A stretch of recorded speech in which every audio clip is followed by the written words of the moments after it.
Bəylərbəyliklərə bölünür. Bəylərbəyliyi idarə edən şəxs adlanırdı bəylərbəyli. Bu, bəzi uşaqlar bu bəylərbəylik söhbətini elə bilər ki, inzibati bölgü. Bəylərbəylik idarə edən şəxsdir. Bəylərbəylik inzibati bölgüdür. Padşahlar padşah, yadınıza gəlir İmaşqulda var idi.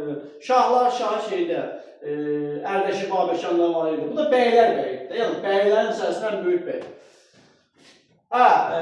Bəylərbəyi demək, bəylərbəyliyi idarə eləyib, həmin ərazidən yığılan vergi hesabına qoşun saxlayırdı.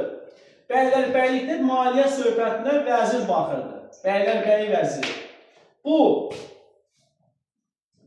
bəylərbəyliyin başlığı altında fəaliyyət göstərsə də, hesabatı ali məzir, baş divana verirdi. Bildiniz? Yəni, bəylərbəyliyə hesabat vermir. Baş divana verir hesabat, yəni mərkəzi hakimiyyətə. Bəylərbəyliklər də inzibati cəhətdən bölündülər mahallara.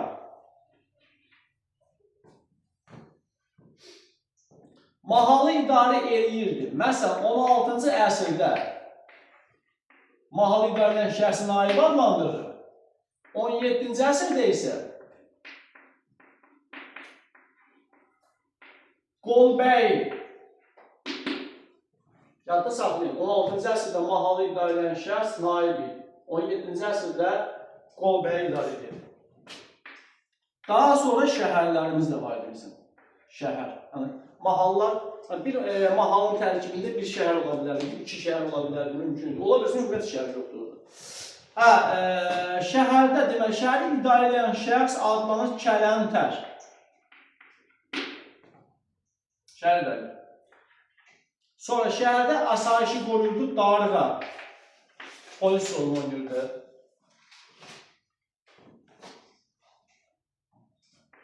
Sonra kənd gəlir əlbəttə ki, kənd idarə edən şəxs kənddə olur.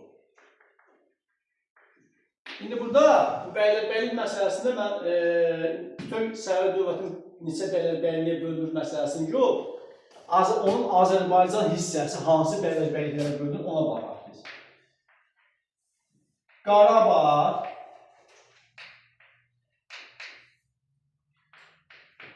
Təbriz və yaxud ki, Azərbaycan da adlandırılır bunu. Sonra 1538-ci ildən etibarən Şirvan bəylərbəyliyi, Şirvanşahlar dövlətinin süquta uğratdıqdan sonra.